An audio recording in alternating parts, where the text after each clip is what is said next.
Summer can be a really challenging time for therapists in private practice and really anyone with their own business, as you are planning to take holidays and so are your clients, and they don't always coincide. Planning for this in advance can be really helpful to reduce your stress around taking time off, and also to make sure that you are earning what you need to earn at summer but also throughout the year. So in today's video I am going to be giving you some tips to help you get through this holiday season and also just for private practice in general. But first of all, for those of you who don't know me, I'm Kim. I help therapists get online, get confident with admin and reduce tech overwhelm. So let's jump straight in. The first thing that you need to do is plan ahead.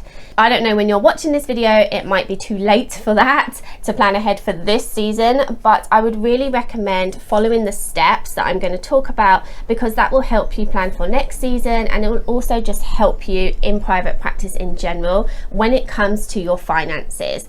So the first thing I want you to do is make sure that you have worked out your fee properly. So you're not looking at what other people are charging, you're not just guessing, you're not thinking, well, I've only been in private practice for a few months, so this is what my fee should be. You're actually looking at it based on what you need to earn. And I have a video all about this, which I will link so that you can check that out after this video and work out your fee properly. By working out your fee the way that I suggest, you will have accounted for your planned and unplanned time off. The other thing I want you to do is have a look back at how many clients you are seeing in a week. So if you have planned to have 15 client sessions, I want you to have a look and see if you are seeing 15 clients a week.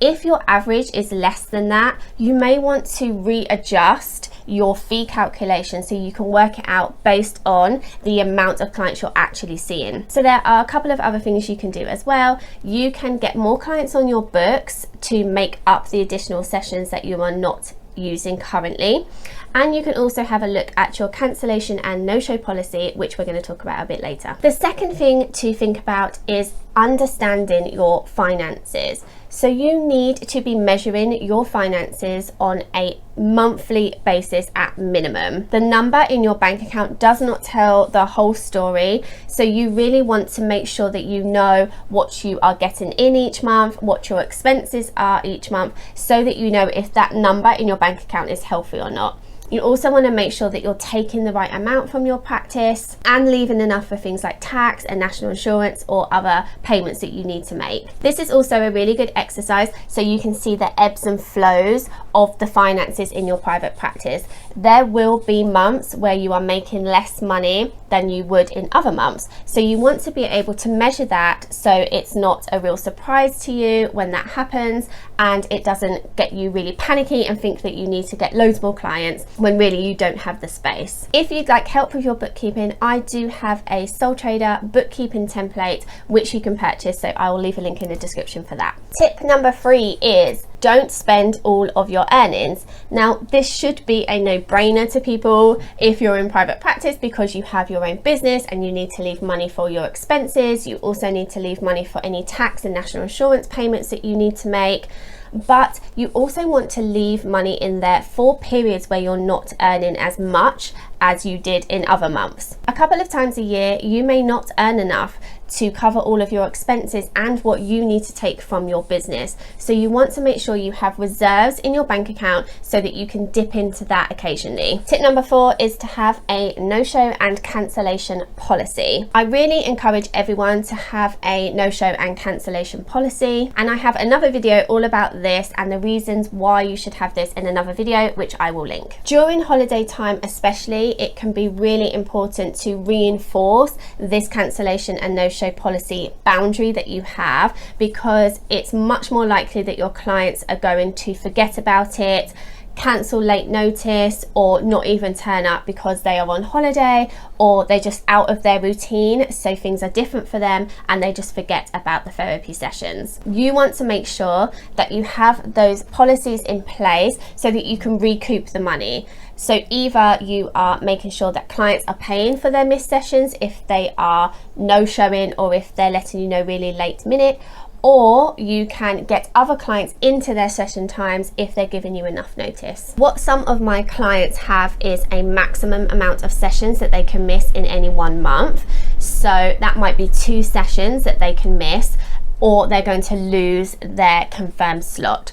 So that might be something you want to consider too. So if people are taking a whole month off, then you can't guarantee that that space is going to be available for them when they come back. So either they need to pay you for 2 of those sessions, or they'll just have to see if the space is available when they come back. This can also really help with keeping clients on track and them understanding that you cannot just keep their space open for them whilst they travel the world. My 5th tip is to take breaks during typical holiday times. So this will look different for different therapists and different client groups, but some regular times would be during Easter, summer, and also Christmas. There could be other religious holidays that are important to you and your clients as well. So that could be another option for when you take holiday. Another way to do this is based on the school holidays. Many of your clients will be parents, so getting to therapy during half terms and end of terms could be much trickier for them. So if you take time off at the same time as school holidays, it can reduce the amount of time that you're taking off compared to your clients. So if you're taking off that time as well, you are getting your holiday time in when your clients are wanting to take time off anyway. Taking the same time off as your clients will reduce the amount of sessions that everybody is missing. So if you're having time off when your clients would potentially take time off too and go on holiday and things like that, or need the break from therapy, then they're not taking extra time and then you're having time off a couple of weeks later, and so you're losing the revenue on both times, if that makes sense. You might just want to weigh up if you're actually going away and maybe you don't have children, so you could have the flexibility of going at any time.